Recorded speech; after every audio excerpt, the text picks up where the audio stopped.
So if I ask, what is rotation matrix? Anyone, if you want to speak out rotation matrix, if you मतलब rotate anti-clockwise, what will be the rotation matrix? 95 59 Huh? Cos theta, sin theta, minus sin theta, and cos theta. Cos theta in row, cos theta minus sin theta, second row sin theta and cos theta. Cos, yes, sir. cos theta. This cos theta minus sin theta and cos theta. Okay, so it is rotation. So we have seen translation and rotation. Now next is scaling.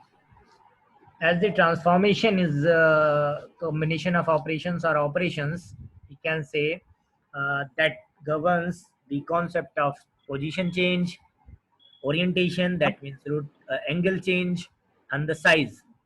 Okay, so third is size change. So that is basically known as scaling. If you change in size of an object, it is known as scaling. You are performing which operation? Scaling operation. So, and in that case, transformation is known as scaling. तब हम अब तो दूसरे time और 4-5 बजे करके आप आ गए बेटा अपना माइक बंद कर लो, है ना, फिर बातें करो. And scaling is what? It is a transformation in which we change the size. Translation is what? It is a transformation in which we change the position. What is rotation? It is a transformation operation in which we change angle. So it's a very simple definition. If anybody wants that explain this, define this. So very simple. What is a scaling? Scaling is an operation, or we can say scaling is a transformation in which we change the size of the object. Okay, but object, as we are taking 2D, two-dimension object, so we can change in only x and y coordinate. So the factor or the unit we are going to change object, if it is according to x, means with respect to x you want to change, and with respect to y you want to change. So respectively we will take the unit change or the factor, scaling factor we say. If you are doing a scaling, it is known as scaling factor. If you are connected with the translation, it will be translation factor. If you talk about rotation, it will be rotation factor. Okay, so here we are using s subscript x, s subscript y. Okay, as you can see easily here, sx and sy for the x and y coordinate, these are the change, and two scale factors. So scale factor sx and sy. Okay, so what this says, sx means size change in x coordinate with respect to x, and size change in y, the sy. And initially what we are doing, we are taking all the concept with respect to origin. We are translating with respect to origin 0 0. We are rotating theta degree clockwise or anti-clockwise with respect to it, origin. And here we also scaling. We are increasing or decreasing the size with respect to what? Origin. Okay, further in further study we will see, we will also perform these operation with respect to any another point that will not be origin. Okay, clear? Yes, sir. Okay, so we can write this component as, if we are increasing, suppose our this three triangle, this 3 points object triangle, we can say scaled. If we increase the size, if we increase the size, we have 3 edges, so we can increase the size of 3 edges, maximum 3 edges, or we can also increase only one edge. It will depend on us. So we are increasing actually uniformly. Okay, so all the edges are, the sides are increased. You can see the size of this object is now increased. It may be decreased also. So we can write this component because we are increasing the size, so we can say we are scaling. So point in terms of matrix, in terms of multiplication, your value, your one size is 2 initially. Suppose you are increasing it by 2, so it will be 2 into 2, 4. Okay, so in x direction, a point, one point p, suppose this point p, we have 3 points, but we are considering one point p. Now it is scaled by factor sx and sy. It may be 1 2 3 4 something. So it is now moved here. Okay, so see this, by this method we can change the size. In matrix formation, we can write this: p dash is actually x dash y dash, s is a scaling factor, okay, and dot is a multiplication, p that means initial value, that means x and y. Okay, so it's similar to rotation. It is similar to rotation. This s is a scaling matrix. In rotation you can see it was in matrix format p dash, here r, but in scaling it is s dot p. So both are similar operation, but matrix is different. You are multiplying original values x y by this matrix, while in scaling factor you are multiplying the this point p by sx and sy. Okay, easy, because if you convert it into matrix format, what you will find that this is p, this is x, this is p. So p dash is an the changed pixel point, and p is the original point. As x and sy, from this equation you can write sx, because it's a x column and it's a y column. In first line you can see there is only x factor is there, no y factor. So x factor is present, y factor is absent. But in second equation you can see there is no x factor, sx not there. So sx is absent and y is present. So first column represents x and second column represents y. So with this you can easily see this is a scaling matrix, and whenever you want to apply this scaling, use this matrix to any pixel. It is a one pixel, it may be number of pixels. Okay, so this is a scaling. Any questions regarding this? Any questions regarding No. this? No, sir.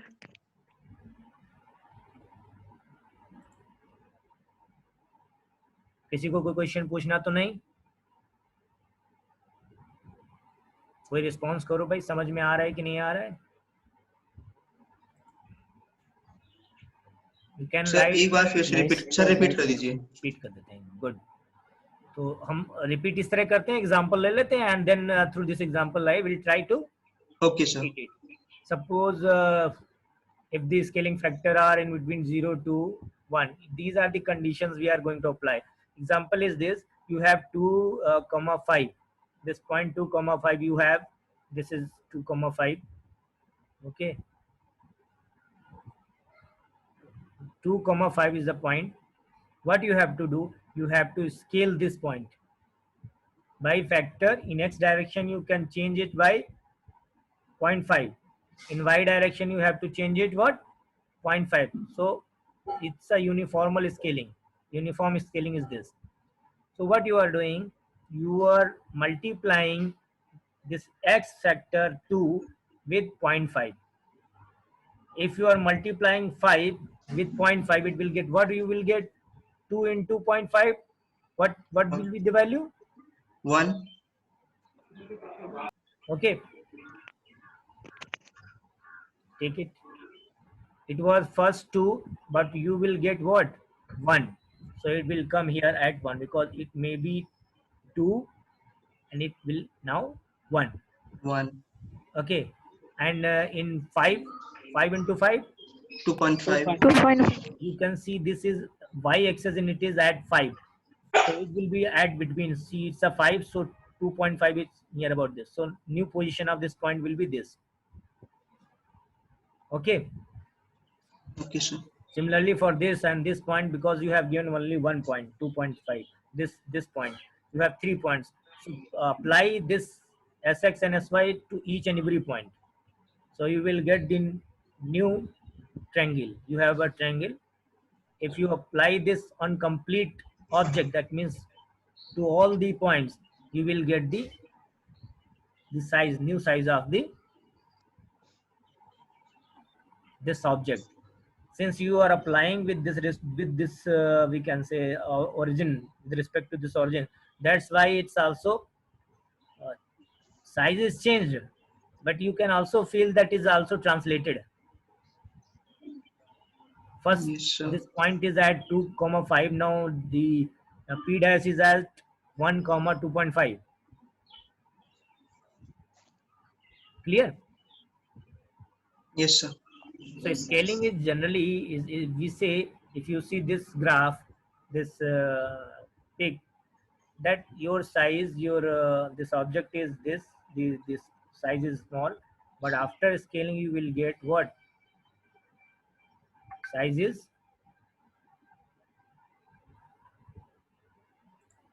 bigger than. Okay, so object size is changed. But you can also say, sir, the this object is also scaled. Of course, the position of this object is previously something, and after applying this scaling, this is now changed. So scaling is also translation is also applied by default, if you feel. But the main concept of scaling is to change the size. You can feel that this is the object, it is small, but after applying it is now bigger. Okay, suppose you will take this as an initial and apply some factor which gives this size small. So size change is there. In scaling, you are changing the size. Clear? So what is scaling? Change in size is scaling. How we will change? Apply Sx and Sy. At which amount you want to change? At which level you want to change in object? This says you by you can get this by Sx and Sy. Here we have taken an example, but in this example you will see the value of Sx and Sy, the scaling factor is between 0 to 1. हमने जो value ली है वो 0 से 1 के बीच में ली है और देखना चाह रहे हैं कि क्या हो रहा है. ठीक है. The point will be moved closer to the origin. देखिए नया पॉइंट जो बन रहा है, नया triangle, it is far from the origin. Now it's पहले यहाँ पे था, अभी क्या हो गया, पास में चला गया ना इस पॉइंट के, जो ओरिजिन पॉइंट है. तो अगर आप 0 से 1 के बीच में ले रहे हैं तो क्या हो रहा है, आपको क्या ऑब्जर्वेशन है? Observation is the object is near about the origin point and the object will be smaller. आपका पहले ऑब्जेक्ट बड़ा था, अभी ऑब्जेक्ट क्या हो गया, छोटा हो गया. ठीक है. अब क्या करते हैं, दूसरा, ये तो पहला एग्जांपल है. If the scaling factor are larger than 1, तब क्या होगा? The point will be moved away from the origin and the object will B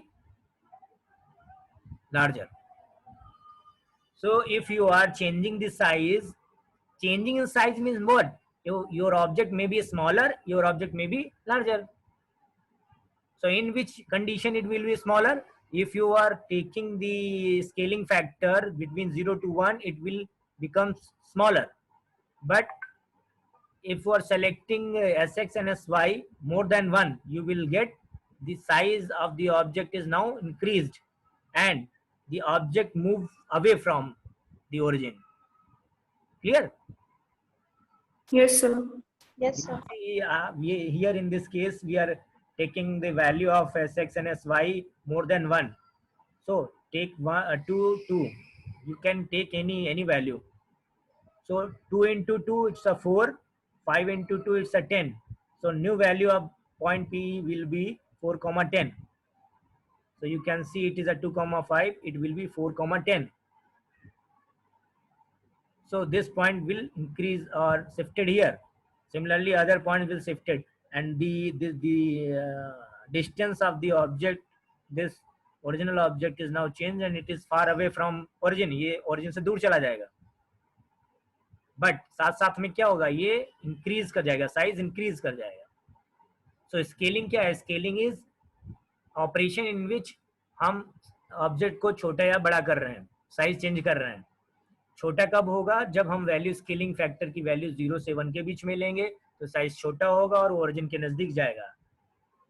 जो सेंटर पॉइंट जिसके रिस्पेक्ट में हम करेंगे ये चेंज करेंगे साइज में. बट अगर हम स्केलिंग फैक्टर की वैल्यू 1 से ज्यादा लेंगे तो it will be increase in size. साथ साथ क्या होगा? दूसरा क्या होगा? ये ओरिजिन यानी सेंटर से दूर जाएगा पहले की अपेक्षा. अगर ये ओरिजिन यहाँ ओरिजिनल पोजीशन ये थी तो ये इस सेंटर से दूर चला जाएगा.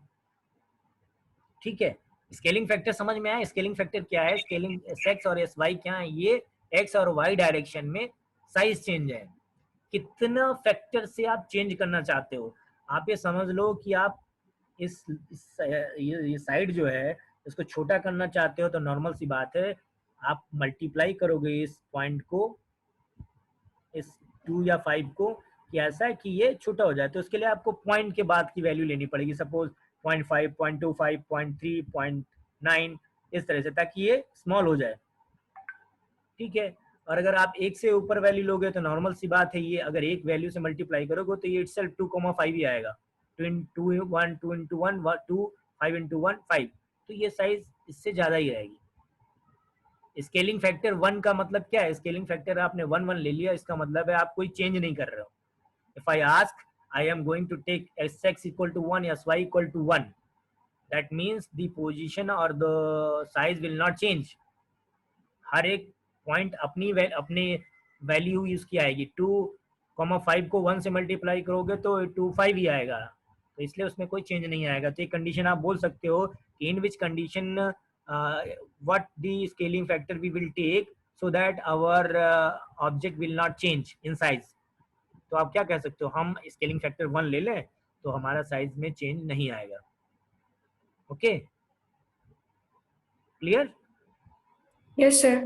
Yes, sir. किसी को कंफ्यूजन तो नहीं है अब? No, sir. एक बार फिर से मैं रिपीट कर दे रहा हूं. If the scaling factor is same, इससे पहले कुछ और कर लेते हैं, यहीं से स्टार्ट करते हैं. स्केलिंग क्या है? स्केलिंग है कोई ऑब्जेक्ट है उसका साइज चेंज कर दिया जाए, या तो बड़ा कर दिया जाए या छोटा हो जाए. ठीक है, तो हम इसके स्केलिंग बोलते हैं. बड़ा छोटा करने के लिए क्या करना पड़ेगा? साइज जो इसके साइड्स हैं, जो पॉइंट के साइड्स आपस में कनेक्टेड हैं, ये एजेस हैं, इनको हम बड़ा करेंगे. तो हम बड़ा कैसे कर सकते हैं? हमको मल्टीप्लाई करें किसी वैल्यू से तो वो बड़ा हो जाएंगे. ठीक है, हमारा ये जो ऑब्जेक्ट है वो 2D है, तो इसका मतलब हम 2 ही डायरेक्शन में इसको बड़ा कर सकते हैं. कोई भी साइज, जैसे ये एज है, पहली एज ये ले लो, हम इसको अपना ऐसे करते हैं ना, I am trying using white board. ठीक है, तो suppose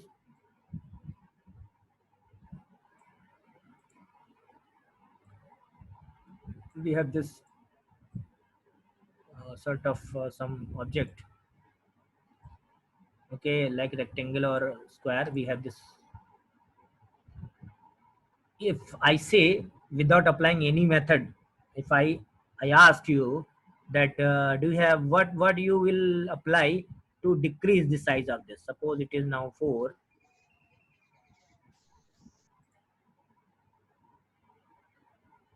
What we will do? Suppose the size of sides is 4, so each and every side will be 4 because we are considering it as a square. So if I say, tell me, without considering anything, what will be the procedure to decrease the size? What you do?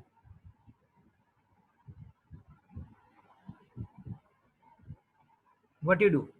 You want to decrease this 4. What this means? बताओ क्या करोगे? 4 है. ये 4 को इसको अगर हमें sir इसको वैल्यू कर देंगे ना सर साइज की, क्या करेंगे, सर 4 की जगह पे कोई 3 या 2 रख देंगे अगर हमें कम करना होगा तो। कैसे आएगा, मेथड क्या होगा, इसके लिए हमें क्या करना पड़ेगा, इसके साथ मल्टीप्लाई करना पड़ेगा। ऐड करना है तो भी माइनस का ऐड करना पड़ेगा, यस सर। लेकिन सबसे अच्छा है मल्टीप्लिकेशन करके देखते हैं। तो मल्टीप्लाई अगर 1 से करेंगे तो ये सिमिलर सेम वैल्यू आएगी, ठीक है। अगर 2 से करेंगे, सपोज इसको 2 से करते हैं, इसको हम मल्टीप्लाई, तो कितना आएगा, ठीक है, इंक्रीज हो गया। अगर 1.1 से भी करें, ठीक है, 1.1 से भी करेंगे तो क्या आएगा, 4 पॉइंट, ठीक है। तो इसका मतलब है अगर हम इसको 0.1 से अगर बिलो वैल्यू है, 1 से कम है, और फिर 4 को मल्टीप्लाई करें, अभी क्या आएगा, 3 point,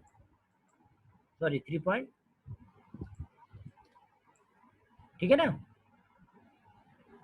So in this situation, you will see if we are multiplying the value from the value to 4, which is less than 1, then you will get the size which is lesser than the given 4. It is 3.2. Now take 5.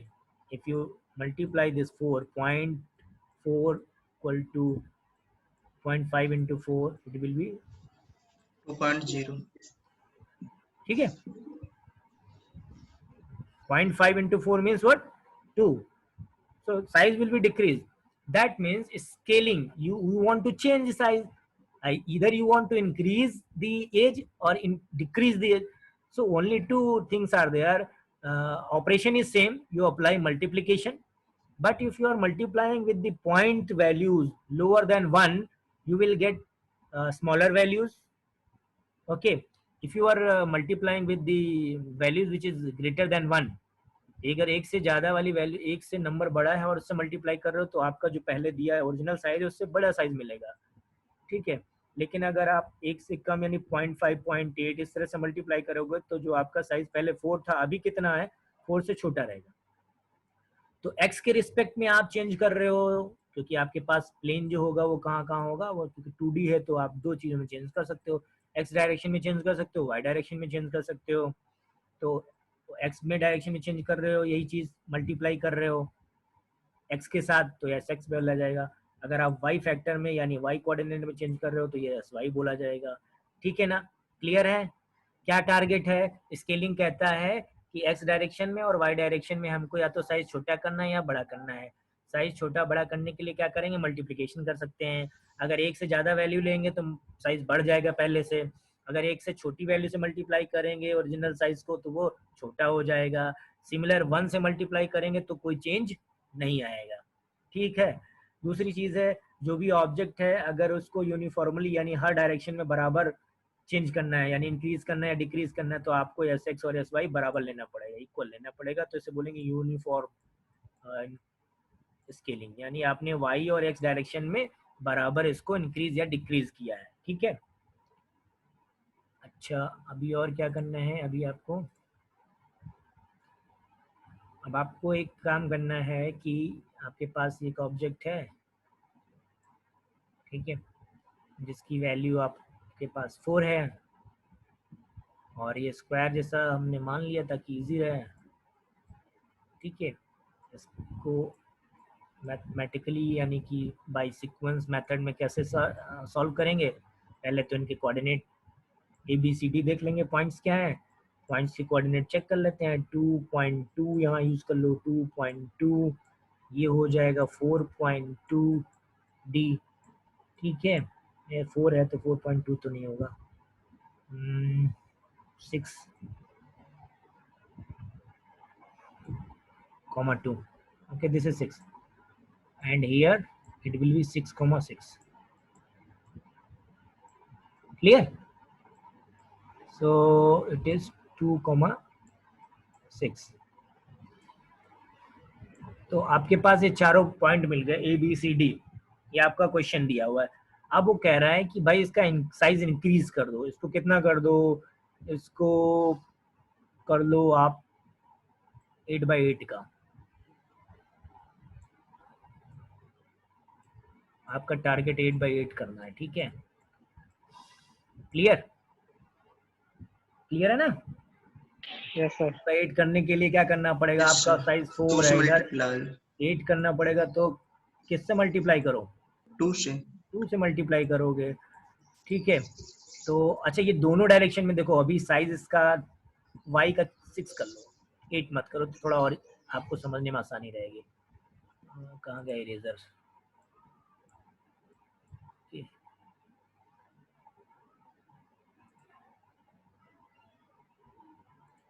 इसको 6 कर लो, uniformly distribution नहीं करेंगे, ठीक है।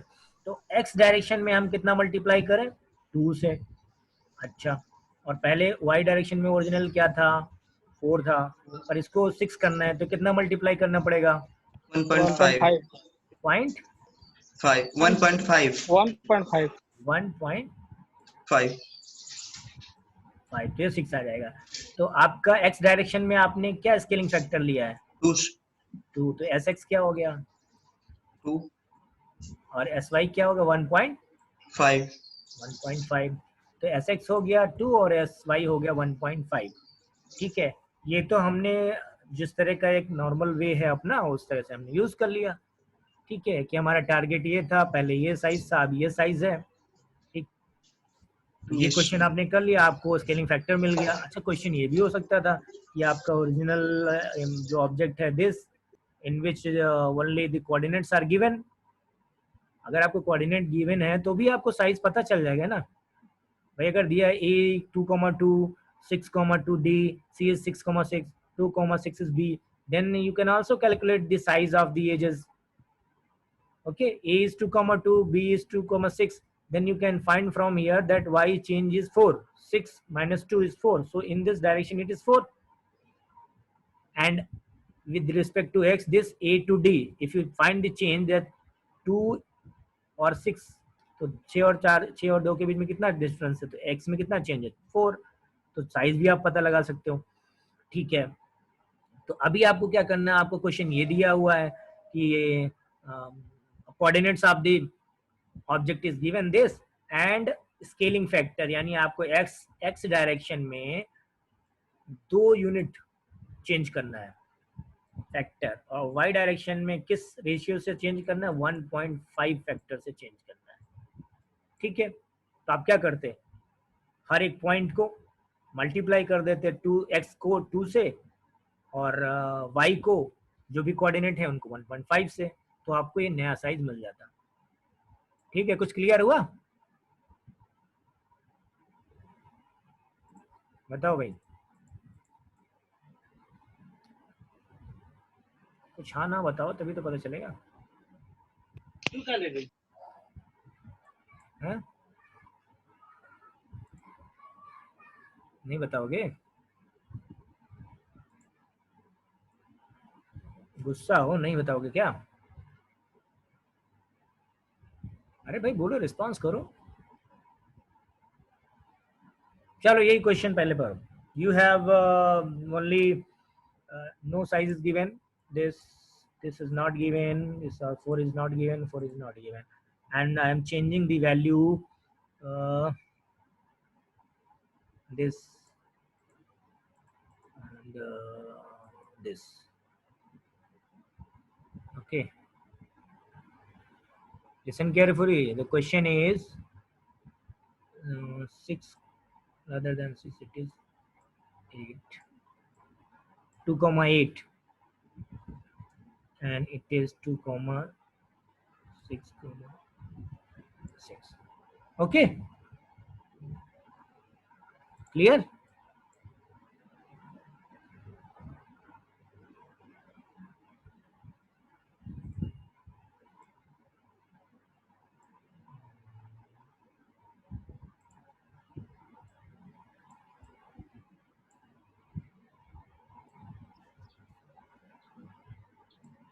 ये इस तरह का साइज कुछ आएगा। तो coordinate of the object is given 2,2, 2,8, 6, c is 6,6 and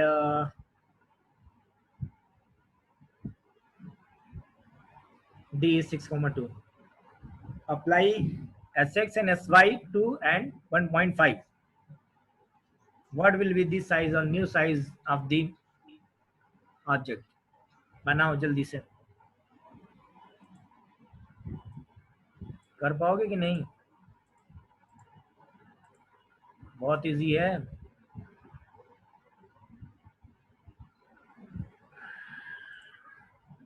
hmm,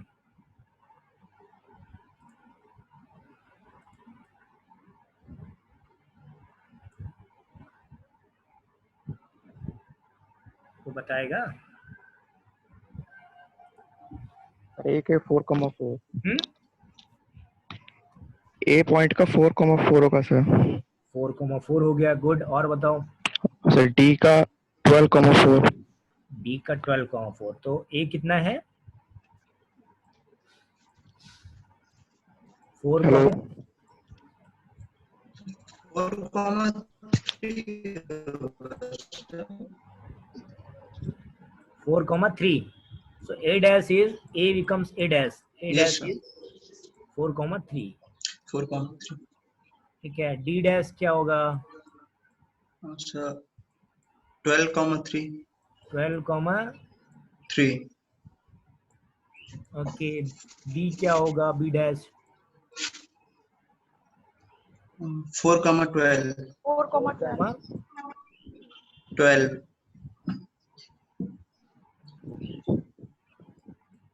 d क्या होगा? 12,9 c dash 12, 12,9 12,9. ठीक है, तो ये कोऑर्डिनेट देख के आपको क्या लगता है, साइज इंक्रीज करा है कि छोटा हुआ है? इंक्रीज होगा। सर इंक्रीज हुआ है। इंक्रीज हुआ। अगर आप एक ही प्लेन में इसको बनाओगे, आप इसको एक प्लेन में ड्रॉ करोगे, तो उसकी पोजीशन यहाँ है, तो इसकी पोजीशन कहीं ऊपर इस तरह से बड़ी होगी ना। Yes sir. Yes, sir. तो क्या दिख रहा है आपको? इससे ये दिख रहा है ना कि हमने ये साइज ये इंक्रीज कर दिया, ये साइज वाई डायरेक्शन में कुछ इंक्रीज किया, तो ओवरऑल ऑब्जेक्ट का साइज इंक्रीज कर गया। ठीक, इंक्रीज क्यों किया? क्योंकि हमने वैल्यूज जो ली थी वो इंक्रीजिंग वैल्यू ली थी, यानी एक से ऊपर की वैल्यू थी। अगर स्केलिंग फैक्टर हम यहाँ पे पॉइंट लगा देते 0.2 और इसको लिख देते 0.5, तो हमारा ये साइज और छोटा हो जाता है ना। Yes sir, Yes, decrease sir. होगा। क्लियर है? Yes sir. Yes, sir. कुछ तो क्लियर हुआ। अभी क्या है,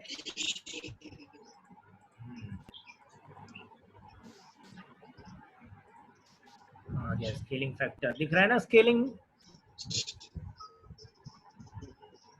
और ये कंप्लीट स्क्रीन में दिख रहा है कि नहीं?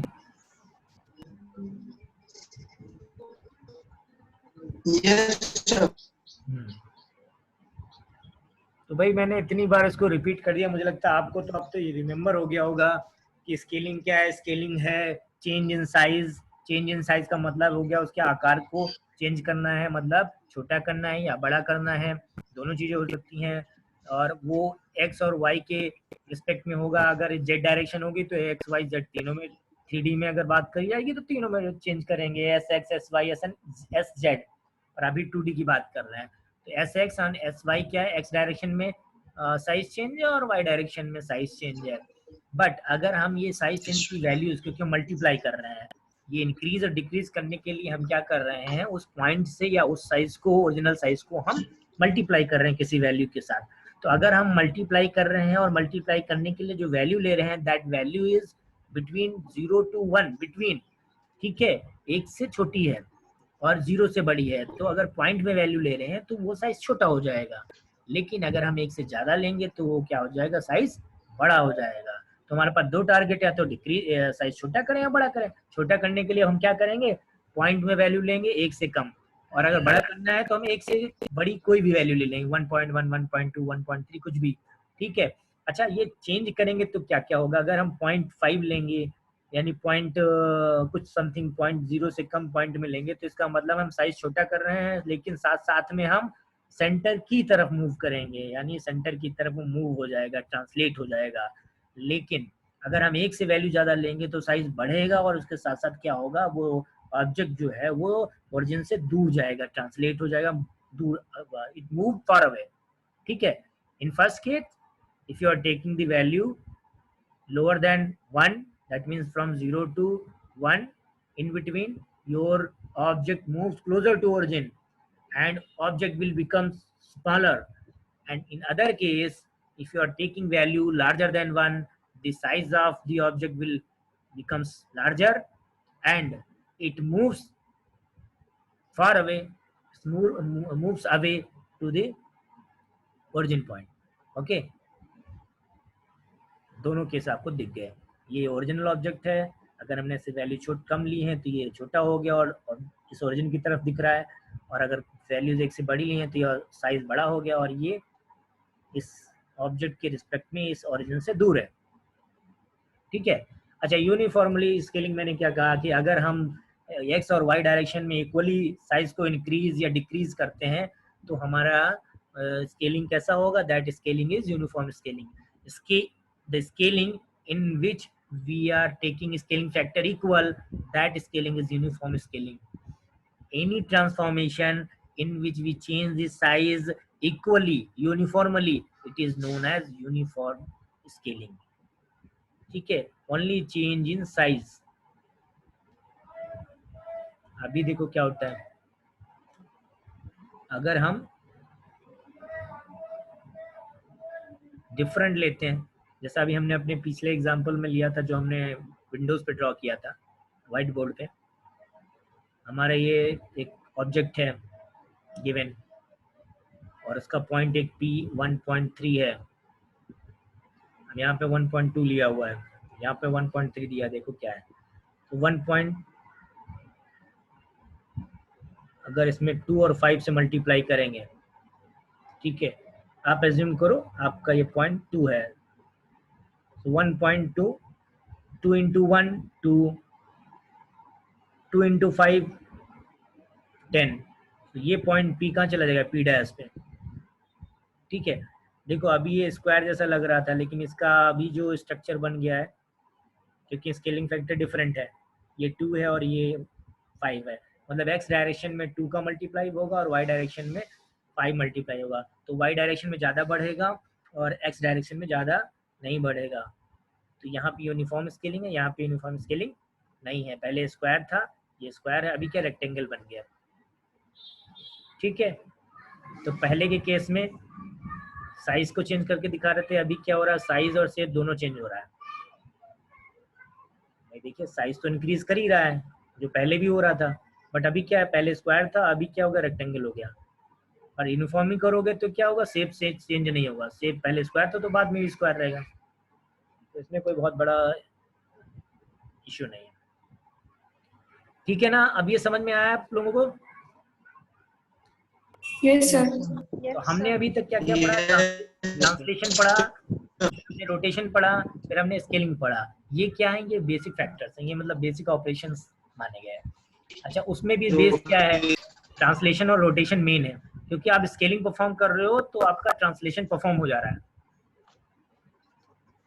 क्योंकि साइज छोटा होगा तो भी वो ओरिजिन के नजदीक आ जा रहा है, साइज बड़ा होगा तो वो ओरिजिन से दूर चला जा रहा है। तो जैसे ही पोजीशन चेंज होगी दैट मींस ट्रांसलेशन तो ऑटोमेटिकली हो ही जाएगा। तो अगर if anyone say that scaling is one type of translation, then also it is a one part, we can say translation is by default one part in scaling. Size is decreased or increased, but with respect this, along with this size change, it also change their position, so translation is by default there, ठीक है, clear? Yes, sir.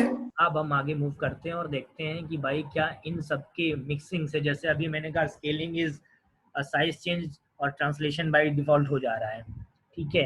तो अगर हम इसमें combination मिला दें कई दो ऑपरेशंस के, सपोज हमने ट्रांसलेशन किया, 2 बार ट्रांसलेशन किया, 3 बार ट्रांसलेशन किया, first we have perform some translation, then whatever the result we get, और उसके बाद हमने अप्लाई कर दिया दोबारा ट्रांसलेशन, फिर भी जो रिजल्ट है उस पर ट्रांसलेशन अप्लाई कर दिया, that means we are applying number of sequence of transformations, composite transformation we are applying.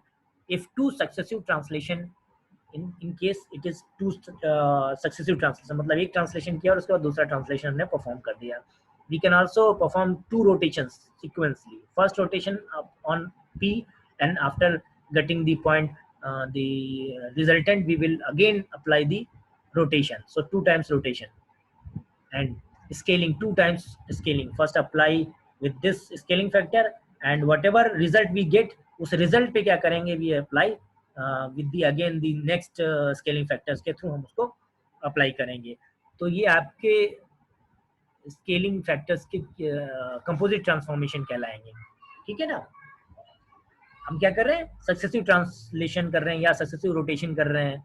तो फर्स्ट केस में देखते हैं. अच्छा, इसके अलावा आप ये भी कह सकते हैं कि सर हम पहले ट्रांसलेशन करें, उसके बाद रोटेशन कर लें, उसके बाद स्केलिंग कर लें. Of course this is also possible, और उनके लिए वो हम अप्लाई करेंगे मैट्रिक्स के फॉर्मेट में. अभी हम देखते हैं कि अगर हम सेम ऑपरेशन ट्रांसलेशन कर रहे हैं तो दो सक्सेसिव ट्रांसलेशन के लिए इजी वे क्या है.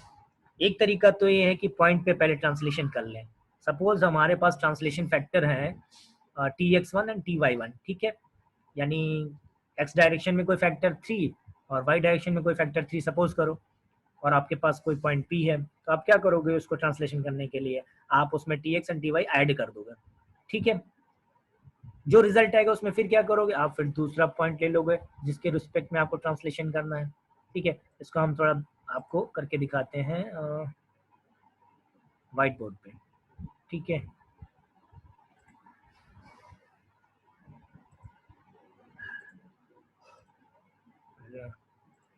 बताते हैं. आपके ये x और y है, आपके पास एक कोई ये ऑब्जेक्ट है.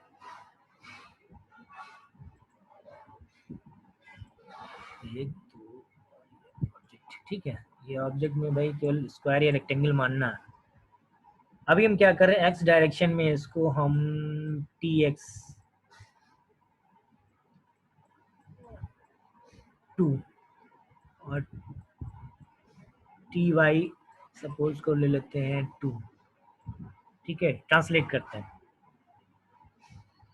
तो ये कहीं मूव करके अपना ऑब्जेक्ट जो है वो कुछ मूव करके इधर, चीज साइज में चेंज नहीं होगा.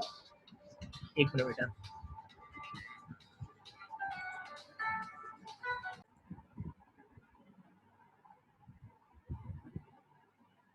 What we have to do in this question, we have given a triangle with the coordinate 1, 1, 3, 1, 2, 3, and you have to perform translation first by the translation factor Tx1 2 and Ty1 2.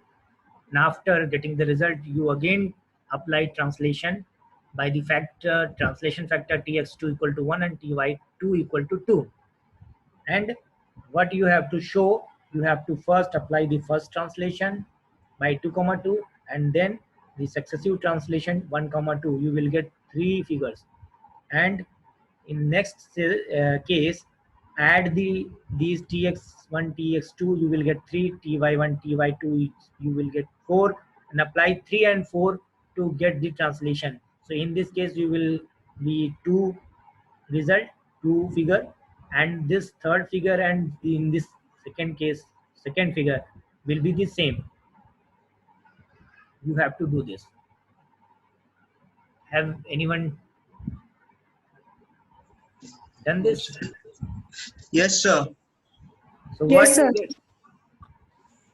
This third triangle, third position triangle is similar to second position triangle or different?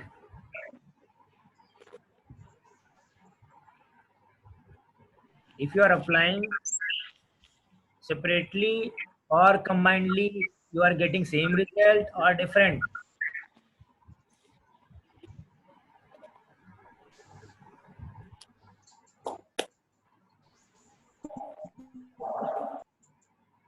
So tell me, what is the result? The same result you are getting or the different result you are getting?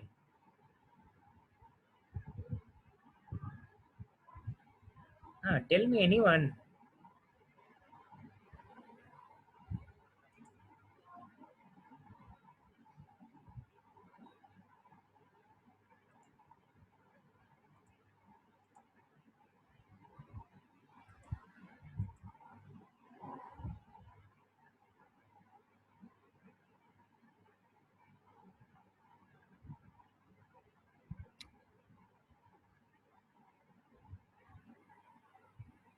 बताइए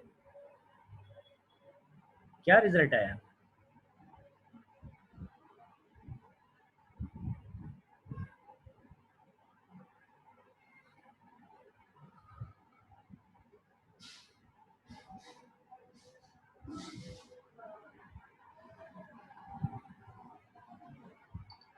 कोई response करेंगे तो आगे बढ़ा जाए भाई।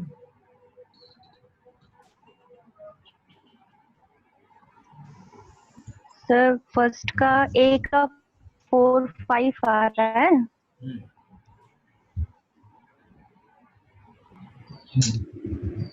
का 6-5। नहीं, जो मैं कह रहा हूँ कि आपने वो अलग अलग अप्लाई किया और जब अप्लाई किया यस तो सर। दोनों दोनों सर सेम आ रहा है, सेम आ रहा है, अलग अलग अप्लाई करने पे सेम आ रहा है। सेम आ रहा है ना? यस अलग सर आ रहा है। या एक साथ अप्लाई करो सेम आ रहा है ना? Yes sir. बस यही ये आपने किया और यस सर। रिस्पॉन्स कर सकता है कि उसने किया है और यही सेम आ रहा है। यस सर, सेम आ रहा है। Very good. तो कहने का मतलब था अगर हम सेम ऑपरेशन जैसे translation, if we are performing translation, if do successive translation we are performing, तो या तो उस पॉइंट पे पहले अप्लाई करो, फिर जो रिजल्टेंट आए उस पर दूसरा ऑपरेशन अप्लाई करो, एक तरीका ये है। या फिर हम पहले ऐड कर लें tx1 tx2 ty1 t2 और वो डायरेक्टली अप्लाई कर दें, तो वो अलग अलग अप्लाई करना और डायरेक्टली अप्लाई करना दोनों का रिजल्ट सेम आएगा। ये जो इक्वेशन दिख रही ना आपको, ये वही है कि आपने सबसे पहले उस पॉइंट पे x1 और y1 का यूज करके अप्लाई किया और जो रिजल्ट आया उस पर आपने x2 और y2 का अप्लाई किया ट्रांसलेशन। तो जो रिजल्ट आएगा वो क्या आएगा, डायरेक्टली x1 x2 अप्लाई कर लो, y1 y2 का अप्लाई करके ट्रांसलेशन कर लो, दोनों ही केसेस में आपका रिजल्ट सेम आएगा। ठीक है, तो आपके पास अगर क्वेश्चन आया है कि आप सक्सेसिव ट्रांसलेशन अप्लाई करें तो आप ऐसा मत करिए कि पहले अप्लाई करें फिर सेकंड अप्लाई करें, डायरेक्टली ऐड करके अप्लाई कर दीजिए। ठीक है, यस सर। हाँ, तो ये क्वेश्चन मेन है जो आपको ये मैं हाईलाइट दिखा रहा हूँ यहाँ पे। मैट्रिक्स फॉर्मेट में इस तरह लिखा जाएगा। ठीक, सेकंड क्या है, rotation. Okay, so in rotation is again similar. If you are applying rotation on any point with respect to θ1, by some angle you want to rotate any object, any point, and after that you take another rotation with taking θ2, you will get the same result if you add both the angles and apply one rotation, one time rotation you apply, but adding the both angles gives the same result if you are applying first rotation using theta and then after rotation using θ2. So you are applying 2 times rotation. It's not necessary. What you do, add the angles and rotate, perform rotation one time. So it is what, θ2 dot θ1 equal to theta plus θ2 rotation. So it is similar again. It's a similar to this. Applying 2 times, it is better to apply 1 time. Just add the angle. Okay, similarly in scaling, apply scaling factor first and second scaling factor, which is successive scaling. There is no need to perform this 2 times. Rather than you multiply x1 and x2 here and y1 y2 and then apply once. Only one time you have to apply scaling, but in this case you have to multiply scaling factor. In the previous case you will easily see that you are adding the factors, translation factors are added, rotation factors θ1 θ2 are added, but in a scaling case you are multiplying scaling factor x1, scaling factor x2, you are multiplying, and what will be the result of multiplication, then apply this scaling. समझ में आया ना? Rotation Yes, और sir. Translation में आपको दोनों को add कर लेना है, लेकिन इसमें सक्सेसिव करने के लिए आपको मल्टीप्लाई करना है फैक्टर्स को, जैसे SX1 और SX2, ये दो फैक्टर हैं, इन दोनों को पहले मल्टीप्लाई कर लो और SY1 और SY2 को मल्टीप्लाई कर लो, जो रिजल्टेंट आएगा वो हमारा रोटेशन के लिए ऑपरेशन करेगा। ठीक है, तो ये सक्सेसिव केसेस के लिए हमारे पास ऑपरेशंस हैं। अच्छा, इसके अलावा हम लोगों ने जो कुछ और ट्रांसफॉर्मेशन देखे थे कि क्या हो सकता है। सो रिफ्लेक्शन एक ऑपरेशन है transformation, So reflection is a transformation that produces a mirror image of the object. जैसे आप मिरर देखते हैं तो आपका इमेज मिरर इमेज आप देखते हैं शीशे में, कभी भी मिरर में. It is obtained by rotating the object by 180 degree about the reflection axis. ठीक है, अगर आपका जो मिरर है और आप x एक्सिस को मिरर मान रहे हैं तो, या फिर आप y एक्सिस को मिरर मान रहे हैं तो उस समय रोटेशन के लिए 180 डिग्री ही रोटेट करना पड़ेगा. ठीक है, तो 180 degree rotation is reflection. So reflection is what? It is rotation. But 180 degree rotation is what? Reflection. But with some axis, you want to rotate with respect to x axis, you will get this result. See, 1 2 3 is the original position, and take reference x axis and 180 degree rotate with respect to x, you will get 1 dash 2 dash 3 dash. Okay, and the reflection matrix will be like this. क्यों ऐसा क्यों है? अगर आपसे कहा जाए आपके पास rotation matrix है, रोटेशन मैट्रिक्स क्या होती है? Cos theta sine theta minus sine theta sine theta cos theta. ये जो थर्ड डायमेंशन है, थर्ड कॉलम और थर्ड रो, इसको हटा दीजिए, ये भी होमोजेनियस के लिए यूज हुआ. समझ में आ रहा है क्या कह रहा हूँ? ये 0 0 1 और नीचे वाला 0 0 1 को आप एज्यूम मत करिए, बस 1 0 और 0 माइनस 1 को एज्यूम करिए. अभी तो यहाँ पे मार्कर लिखते हैं. तो अगर इसको हम रोटेशन की बात करें तो cos theta minus sine theta, then sine theta and ये साइन थीटा बेटा लिखा है, सही से लिख नहीं है, एंड कॉस थीटा. ये क्या है? ये कौन सी मैट्रिक्स है? This is rotation matrix. And in reflections is what? It is a rotation of 180 degree. तो आपने 180 डिग्री रोटेट किया, that means theta is 180 degree. So cos 180 degree is what?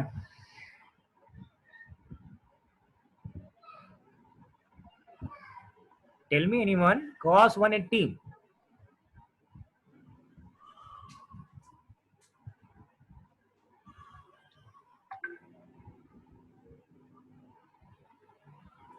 Yes, tell me what is the value of cos 180? बताओ भाई कोई. Sine theta पे. हाँ, sine theta. -1. cos 1 -1 sir. cos 180 कितना होगा पहले मुझे बताओ. -1. जीरो होगा. -1. अरे -1. cos 0 की जो वैल्यू होती है वो कितनी होती है? sin 90, sin 90. cos 0 की वैल्यू कोई बताएगा कितनी है? 1 1. बड़ा दिक्कत वाली बात है ये तो. तो cos 0 1 होती है. So 1.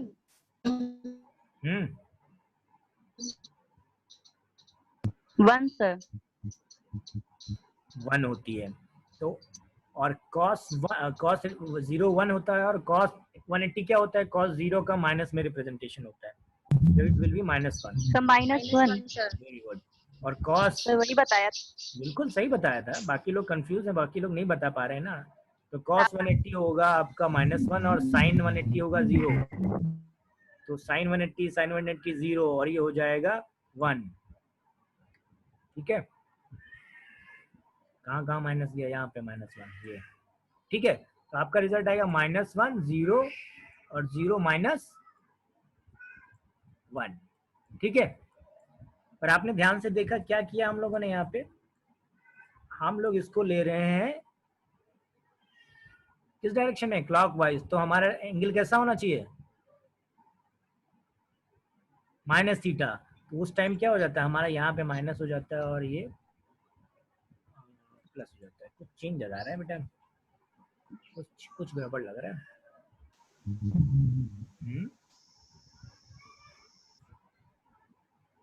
कुछ चेंजेस आ गए माइनस।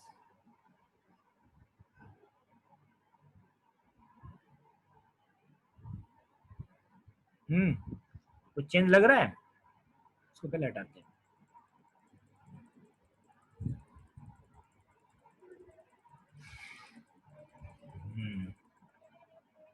पहले आपसे क्लियर करते हैं 1 2 3 4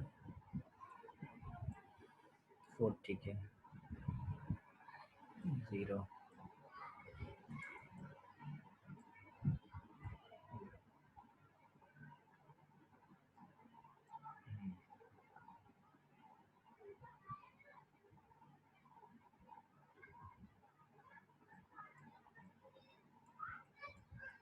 अभी कुछ याद आ रहा है?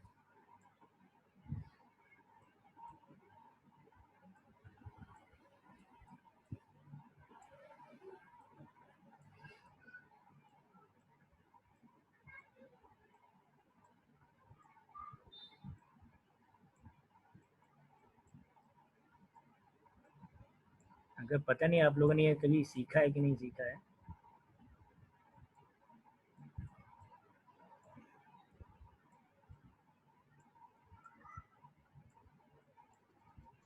ठीक है, 0 डिग्री,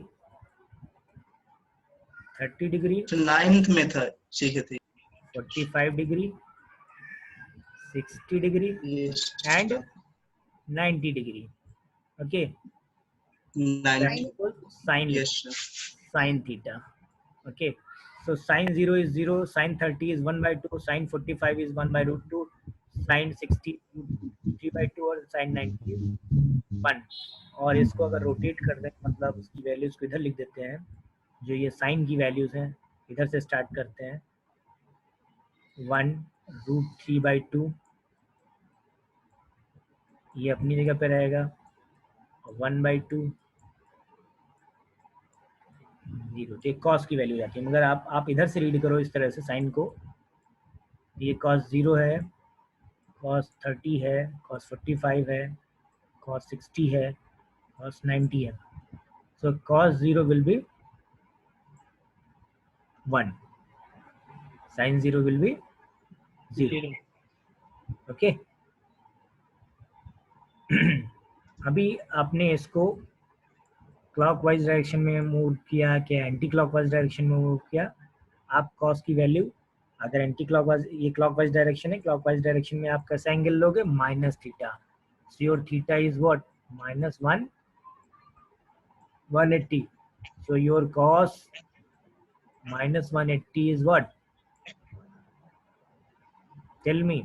अभी तो 90 है, 90 के बाद आप एक और चीज करते हैं, इसके बाद हम इसको इस तरह लिखते हैं 3/2 1/√2 and 1/√2 and then 1/2 and then 0।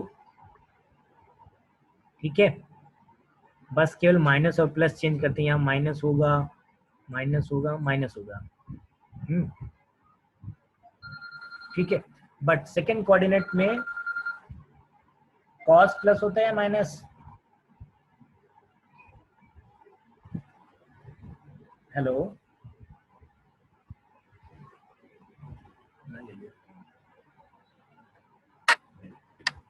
बेटा भाई रिस्पॉन्स करो, कुछ समझ में आया? मैंने आपको, आप भूल